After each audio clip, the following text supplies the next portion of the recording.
TTCF Stock News. What is going on, guys? Welcome back to another video. So this is going to be another one of those videos we do pretty often on this channel. I said I was going to do this on Monday, and this is going to be another one where I go through an article. I'm going to break it down and give my thoughts on it, and I do read these articles ahead of time. And you know, honestly, I do not really agree with this article. I don't think this is a very good article. I don't think it's a very well written article, personally, in my personal opinion. But these articles are good because they show you and they show you guys what they're going to do is you have to sift through the analysts that know what they're talking about and what don't know what they're talking about. So what I mean by that is some analysts, they're going to be bullish on everything. They're going to think everything is the next great thing. Then there's some, they're going to be bearish on everything. They're going to assume everything is going to zero. It doesn't matter how much growth the company shows, it's going to zero regardless. Then there's those few, that small percentage of analysts that really know what they're talking about and actually really research the company, do in-depth research, and just absolutely have a very informative opinion about it. So just make sure you're sifting through all the BS and you know who really knows what they're talking about, who really doesn't know what they're talking about. So hopefully you guys get some value out of this. Hopefully you guys enjoy this. If you do, please drop a like on the video. That would really help me out in a massive way. Also, if you haven't yet, go ahead and subscribe to the channel if you want to see more videos related to stock market news, stock analysis, personal finance, and everything in between. Anyway, so this article is written by Damian Robbins. Tattooed Chef has good growth potential, but some major risks. As for the summary, Tattooed Chef has reported strong revenue growth, up 65% year over year to $41 million for Q3, bringing $9 million revenues up 87% to $108.9 million. Significant runaways of growth exist within points of distribution in stores, with POD expected to rise approximately 183% to 65,000 in stores, approximately 134% to 10,000. Operational factors like retail presence, revenue by cohort, and marketing expenditures could become headwinds. Tattooed Chef's positioning in the plant-based organic frozen food segment provides it a different niche to target than that of Beyond Meat, and while growth in the frozen food opportunity looks promising, the company has a few hurdles to overcome in a bright forecast. Internal guidance is pointing to a 39% compound annual growth rate in revenues to $1 billion by 2026 after reaching $500 million by 2023.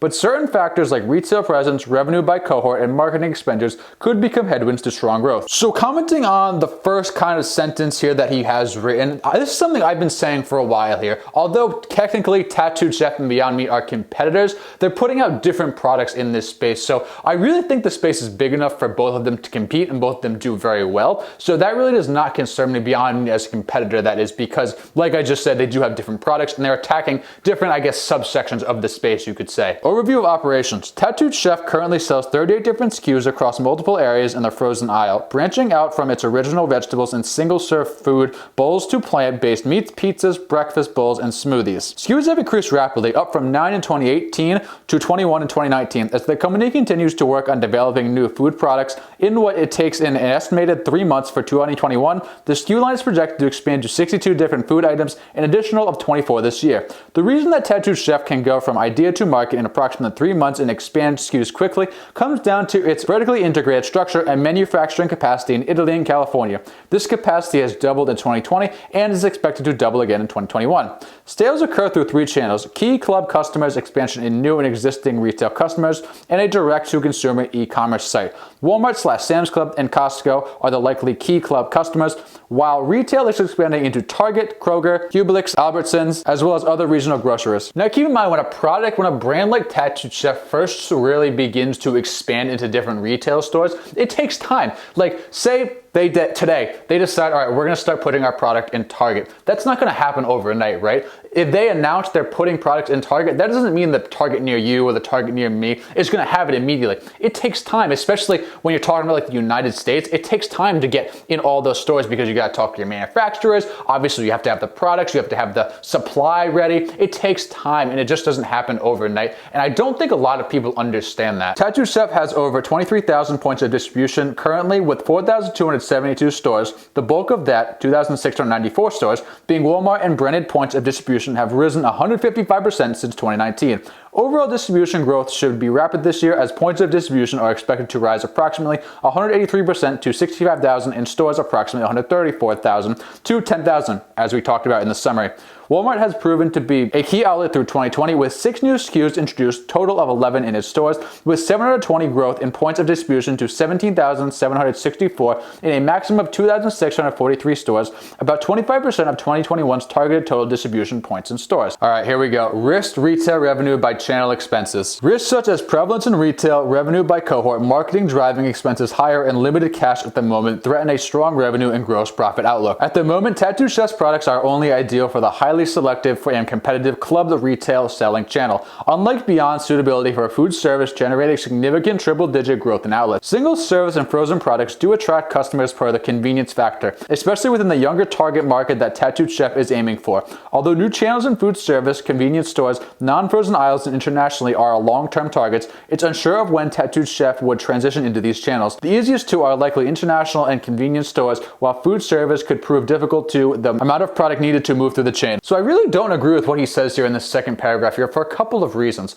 First and foremost, Beyond Meat and Tattooed Chef, as we talked about earlier, they're different products, okay? That's the very important part of it. They're different products. Secondly, you have to remember they're at different stages, right? If you go back 3 to 5 years ago, no one really knew who Beyond Meat was. No one really knew what Beyond Meat was, unless veganism was something you were very passionate about and plant-based meats were something you were really up to date on and you really prided yourself in.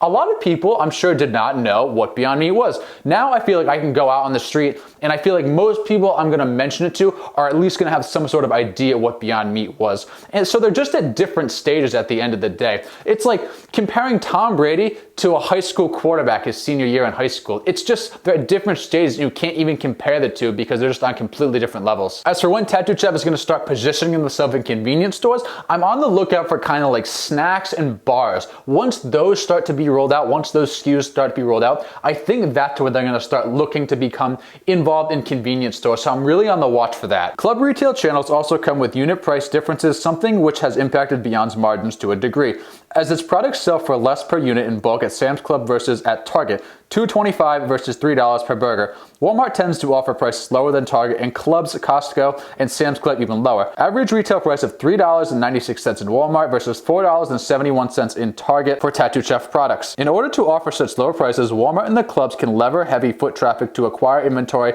at bottom line prices, thus lowering margin per unit for Tattooed Chef. This could be a factor in the decline in gross margin for Tattooed Chef, as the two clubs and Walmart account for about 90% of stores for Q3. Walmart still constitutes about 1/4 of targeted stores for 2021, so margin pressure is likely throughout the year, although a broader shift to regional grocers could allow some easing of margin pressure. I don't really understand the point he's trying to make here because obviously Walmart is just going to give you more profit because at the end of the day they're just cheaper. If you've watched any of my videos in the past, what have I ever said if you need to make a lifestyle change? Like, one of the things I recommend is looking at where you're shopping for groceries. And maybe if you like to shop at a more expensive grocery store, looking at a cheaper one like maybe Walmart. So obviously Walmart's just going to have better margins than like Target and Kroger and stores like that. Gross profit weakness, possibly stemming from lower selling prices to favored club members, can impact outright revenue growth. Management will need to prove that it can successfully lever gross margins higher to reach high targets, as that hasn't been the case through 2020. Gross margins declined 1,870 basis points from Q1 to Q3 as COGS growth outpaced revenue growth. Dollar growth in both revenues and COGS was nearly identical for Q3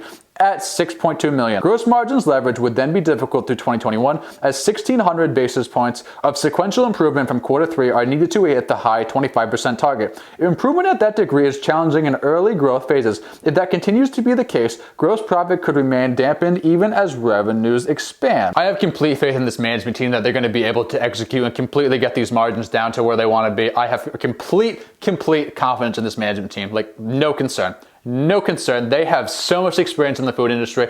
I really think they're going to execute. Obviously, they have to execute. What happens in the past does not indicate future results, but I'm pretty confident and I feel comfortable. I sleep well at night knowing Sam Galetti's running this company. Revenue by cohort is another major risk. As corporate guidance of revenue growth for 2021 points to some potential issues ahead, 2021's revenue bridge point to $9 million, 17% decline year over year, and existing SKUs relying on new SKUs to drive revenues, as sales are expected to grow 200% to $33 million. This could be from efforts to keep brand interest due to shifts in demand away from existing SKUs or by shifting production to favor new SKUs and in turn produce lower volumes in existing SKUs.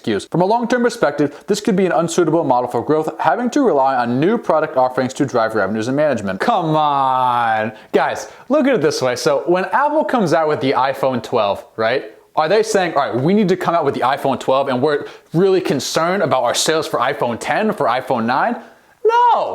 No, that's a terrible point. I can't believe you just said that. That is an awful point. Obviously, Tattooed Chef is very different than Apple, but that is a terrible, terrible point. What? Come on, Damien, what are you doing, brother? Well, the company did achieve 640% growth in brand sales through the 9-month period this year with no marketing and advertising. Tattooed Chef is embarking on its first marketing campaign this year. Marketing is necessary for further brand awareness and growth, and such evidence with an expected weakness of existing SKUs could be behind the shift to marketing.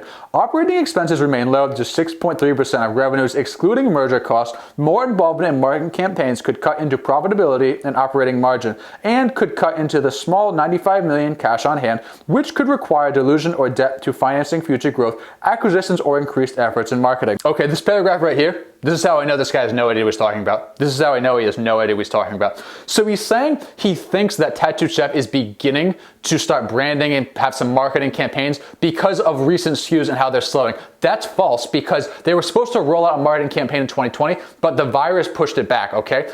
Number one, so he has no idea what's going on with that. He has no idea. Obviously, they would have had it in 2020, regardless of what happened with their SKUs, if this virus wasn't a thing. That's my first point. Secondly, he doesn't give any specifics about the cash burn that this company is going to burn. He just says that they might cut into some of the revenues, it might cut into their bottom line, it might cut into this, it might cut into that. Dude, I think it was $15 million off the top of my head. Sam Galletti already came out and said they were going to use on marketing. I don't really understand why he's not putting any specific numbers in here. I'm telling you guys, some of these analysts, they write these articles and they probably just read the little blurb on, like the little profile on Yahoo Finance, because a lot of them, I really feel like don't have any idea what they're talking about. Growth potential and valuation. Given the risk picture mitigating targeted growth in the channel's new SKUs and points of distribution around the country, as well as new SKUs, revenues might only reach $460 million to $470 million by 2023, about 7.5% below internal guidance at $500 million. With club presence and reliance on Walmart as a key customer, gross margins could reach 25 to 35%, again below guidance. So he doesn't even take in consideration about how Sam Galletti's already said that they can come out and they have so much expansion overseas. He doesn't take any of that into consideration.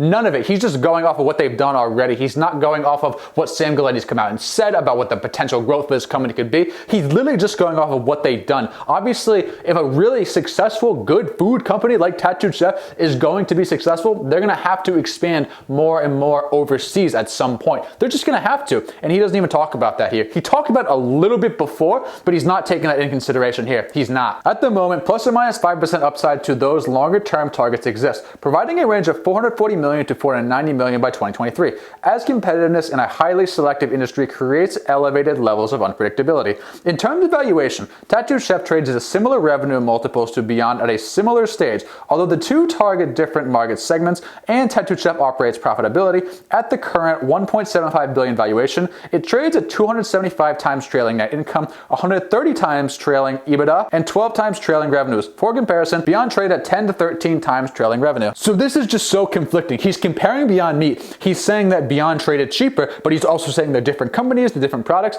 Like, this guy really has no idea what he's talking about. I'm like actually about to stop reading this article. High multiples attached for the disruptive factor do leave a fairly large shoe to fill in terms of future growth expectations, yet fair forward-looking multiples can still provide upside potential in the face of these risks. In terms of forward multiples, Tattooed Chef trades at 3.5 times 2023's internally guided revenues and approximately 22 times EBITDA, approximately $80 million projected. However, it trades at approximately 3.6 to 4 times risk-adjusted revenues. While the forward-looking multiples are more reasonable given disruptive nature and approximately 40% guided revenue compound annual growth rate, upside to 6 to 7% revenue multiples could come with solid execution, mitigating previously discussed risks. Execution could be the determining factor of valuation. The shift to regional grocers leading to higher selling prices and expansion into other segments like normal aisles, with more SKU growth creating enhanced brand visibility, could justify that 7 times multiple if gross margins hit forecasts. That could imply a valuation of approximately $3.3 billion or 90% upside from current levels. However, execution risk in the form of gross margin weakness could keep multiples around 5 times, thus limiting upside to approximately 40% by 2023. Outlook. Tattooed Chef's position within the plant-based frozen food segment does differ it from peers like Beyond and Impossible at the moment, but the segment does not remain competitive and selective, with its young target market searching convenience. Plant-based plant-based foods are still far away from full disruptive of the traditional food market, and the retail channel is likely to continue to get crowded if future disruption continues. Tattooed Chef's multiples reflect a growth and disruptive factor trading similar to Beyond at this revenue range, although on weaker margins and profitable operations. Long-term growth in revenues is aided by channel expansion into regional grocers and new SKUs. However, current presence in bulk clubs and within SKU cohorts could prove headwinds. Tattooed Chef's revenue bridge points to more reliance on new SKUs to offset declining existing SKU revenues, while club presence could be a key factor in the margin declines. Due to the purchasing price power influence stemming from foot traffic and lowest price offered at clubs' bulk stores, such risk could impact the multiples currently placed on Tattooed Chef, even though forward growth in revenues looks promising. Okay guys, so I really think out of all the articles I've read on this channel, I don't know exactly how many I've read, under 10, I would say, under 10. This is probably the worst written one. This is the one I really disagree with the most. I really don't think this article was well written. I feel like it was very contradicting. I feel like he didn't take a lot of things into consideration, and I really did not like it at all. And that's kind of my final thoughts on it, I guess you could say. Look at it this way. So he wants to compare Beyond Meat to Tattooed Chef, all right? The fact that you can even compare the two.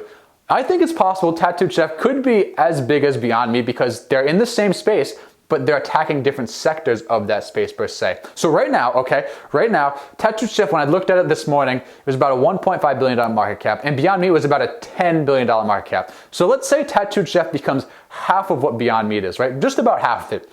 That's a 3x right there, okay? It's a 3x right there. Never mind if it becomes just as big as Beyond Meat. That's pretty close to a 10x right there, all right? If obviously they execute and they do start to keep expanding, they keep coming out with more SKUs and they don't get complacent, that's a 10x right there, guys. But yeah, at the end of the day, final thoughts, I really did not like this article, and I feel bad that someone's gonna read this and it's probably gonna be influenced them and they're gonna sell out of their position because Tattooed Chef was down a lot today. It was actually down 10% at one point. I'm not sure where it's going to be at when you guys are seeing this, but it was down. It went to the the $18 range at some point today. And I bought a lot more.